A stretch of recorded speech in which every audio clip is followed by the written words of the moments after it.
Tampok sa pambungad na eksena ang isang lalaki na si Park Yang-ho, na nakatira kasama ang kanyang ina at ang kanyang kapatid na babae na si Chan-mi. Kamakailan lamang sila lumipat mula sa isang kanayunan sa Seoul. Inaabangan na ngayon ng magkapatid ang pagpasok sa kanilang bagong paaralan simula sa susunod na araw. Si Yang ay papasok sa isang puro lalaki na institusyon, habang si Chan-mi ay papasok sa isang puro babae na paaralan.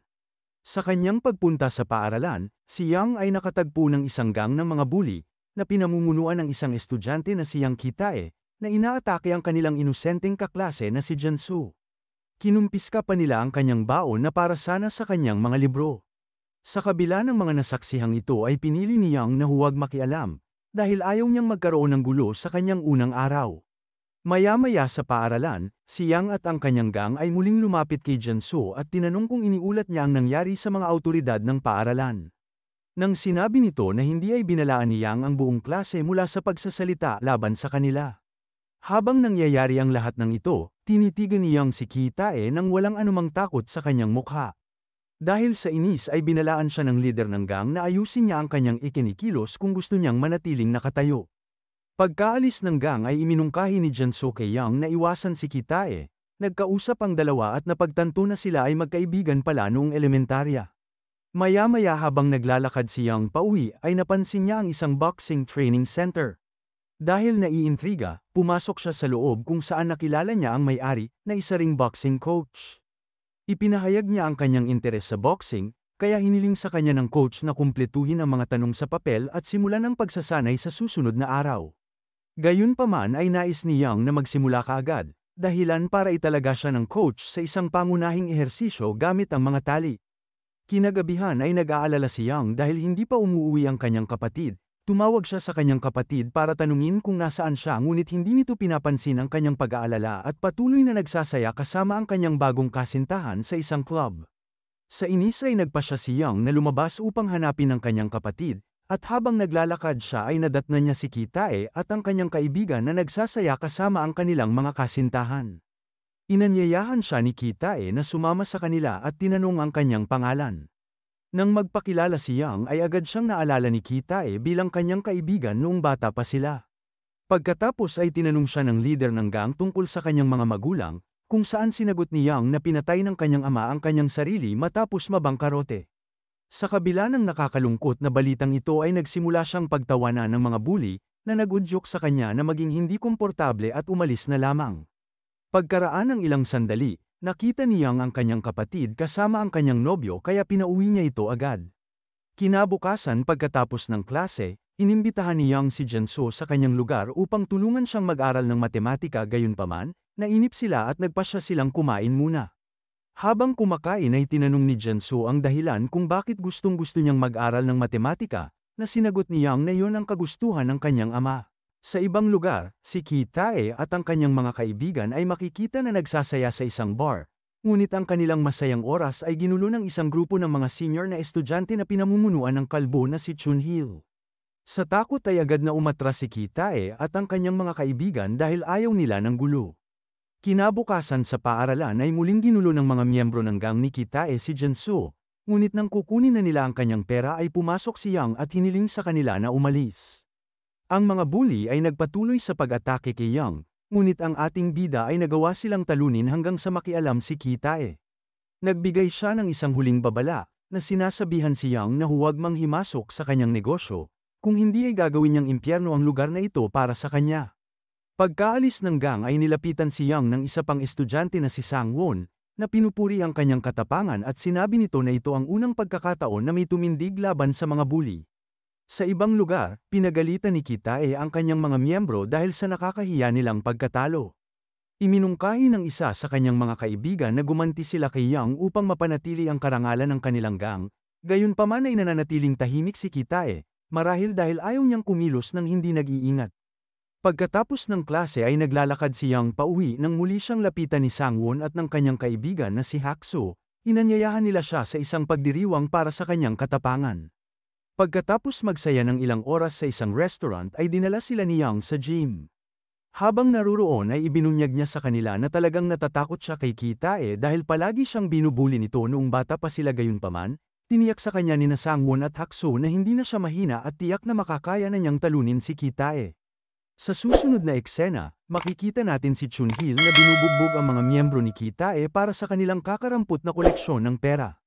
Sinubukan ni Kitae na bigyang katwiran ang kanilang sitwasyon sa pamamagitan ng pagbanggit na may nagulat ng kanilang mga aktibidad sa mga autoridad ng paaralan. Gayunpaman, walang pakialam si Chunhil at sa halip ay binigyan siya ng pisikal na kaparusahan. Sa gabi ay naglalakad si Yang pauwi mula sa paaralan nang huminto siya sa simpleng restaurant ng kanyang ina. Sumilip siya sa loob mula sa pinto at nakita niya ang isang bisita na kinukulit ang kanyang ina.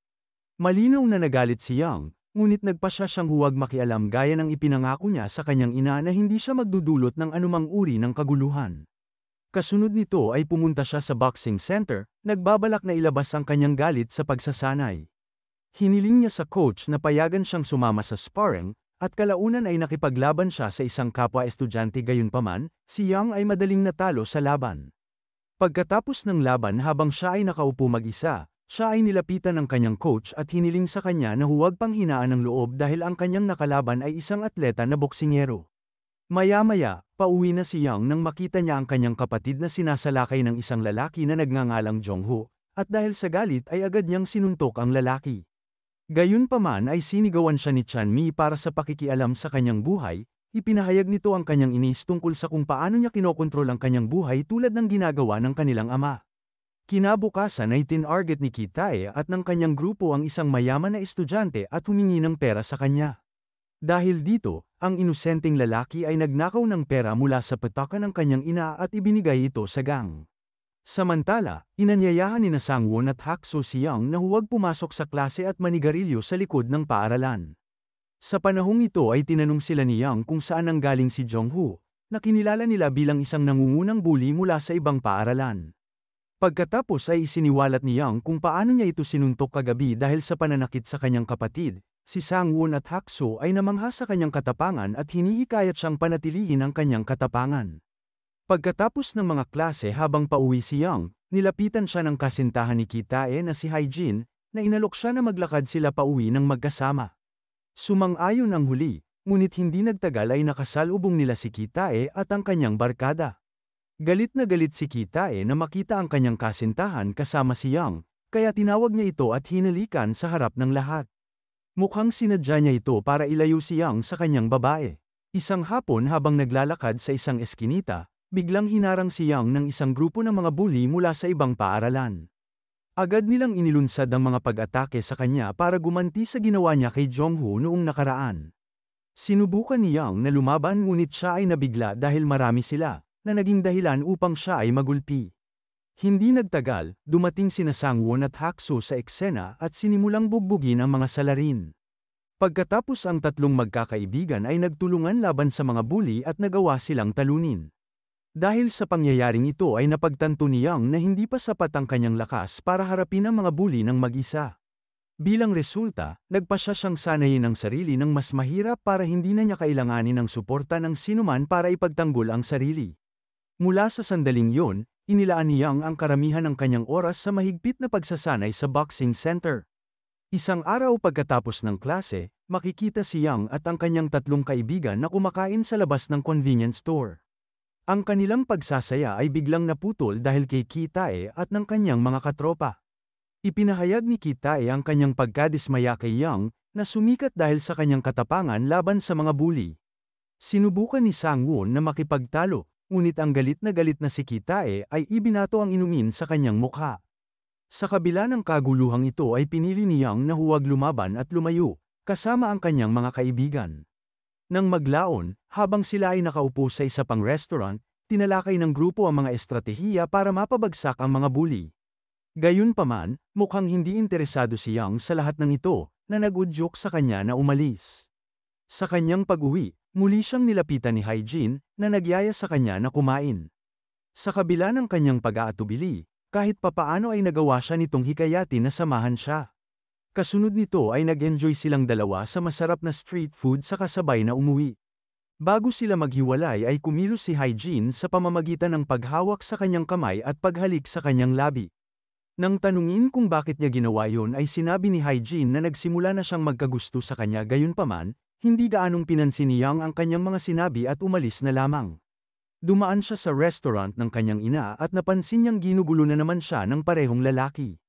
Hindi na ito kayang tiisin ni Yang kaya hinintay niyang lumabas ang customer, pagkatapos ay sinundan niya ang lalaki sa isang eskinita at binugbog ito na naging sanhi ng pagkawala ng malay ng lalaki. Nang sumunod na araw, bigla na lang hinarap ni Sang-won at Hak-soo hanggang ni Ki-tae sa bakuran ng paaralan. Di nagtagal ay nagkaroon ng away sa pagitan ng dalawang partido, na nagresulta sa kaguluhan. Samantala, si Ki-tae ay nakikipag-usap kay Hae-jin sa telepono, na gustong wakasan ang relasyon sa kanya. Sinubukan niya ang kanyang makakaya upang maayos ito, ngunit nananatili itong determinado sa kanyang desisyon at ibinaba ang tawag. Si Ki-tae na masama ang loob dahil sa nangyaring paghihiwalay ay lalong nagalit nang marinig ang kaguluhan na nangyayari sa kanyang paligid. Bilang resulta ay inilabas niya ang lahat ng kanyang galit kina Sang-won at Hak-soo, at sinipa sila hanggang sa mabugbog sila ng husto. Sa resulta ng insidenteng ito, nilapitan ni Yang ang kanyang mga kaibigan at nakakita ng maraming mga sugat sa kanilang mga mukha. Ikinwento nila ang buong pangyayari sa kanya, at tinanong kung bakit hindi siya gumagawa ng anumang aksyon laban kay Ki-tae. Nagtatanong pa sila kung natatakot siya, ngunit nananatiling tahimik si Yang. Sa ibang lugar, si Jun-soo ay pinaligiran muli ni Ki-tae at ng kanyang gang sa isang kalye at sinimulan nila siyang bugbugin dahil lang sa kaibigan siya ni Yang. Ginulpi siya ng mga ito kaya dinala siya sa ospital. Nang malaman ito ni Yang, Sang-won at Hak-soo, ay agad silang pumunta sa ospital upang makita ang kanilang kaibigan. Sa kabila ng matinding pinsala, ngumiti si Jun-soo at tiniyak sa kanila na gagaling siya sa lalong madaling panahon. Ngayon, ang galit ni Yang ay umabot na sa limitasyon nito kaya nagpasya siyang wakasan ng siklo ng karahasan para sa lahat. Kasunod nito ay hinarap ni Yang kasama ng kanyang mga kaibigan, hanggang sa bakuran ng paaralan. Hinamon niya sila sa isang away, na agad namang tinanggap ni Ki-tae. Hindi nagtagal, isang matinding labanan ang naganap sa pagitan ng dalawang partido. Si Yang ay nakibahagi sa isang one-on-one na tunggalian kay Ki-tae, habang sina Sang-won at Hak-soo ay nakaharap sa iba pang miyembro ng gang. Matapos makipaglaban ng buong lakas, si Yang at ang kanyang mga kaibigan ay tuluyang nagtagumpay at natalo sila. Kumalat sa buong paaralan ang balita na natalo ang buong gang, at sa sandaling ito ay narinig ito ni Chunhil kaya tinipon niya ang kanyang grupo at tumungo sa paghahanap kay Yang. Nang malaman ito ni Jun-soo ay nagmamadali siyang tumakbo papunta sa kanyang mga kaibigan at binalaan sila tungkol sa napipintong banta. Gayunpaman, ang ating mga bida ay hindi na natatakot, handa silang harapin ang lahat ng mga bully na gumugulo sa kanilang mapayapang buhay. Natapos ang pelikula nang walang takot na naglalakad sa gitna ng kalsada ang apat na magkakaibigan. Dito na nagtatapos ang kwento, sana ay nagustuhan mo ito. Kung hindi ka pa nakasubscribe ay mag-subscribe ka na upang matulungan mo ang channel na ito. Mag-comment ka na rin tungkol sa kwento. Salamat!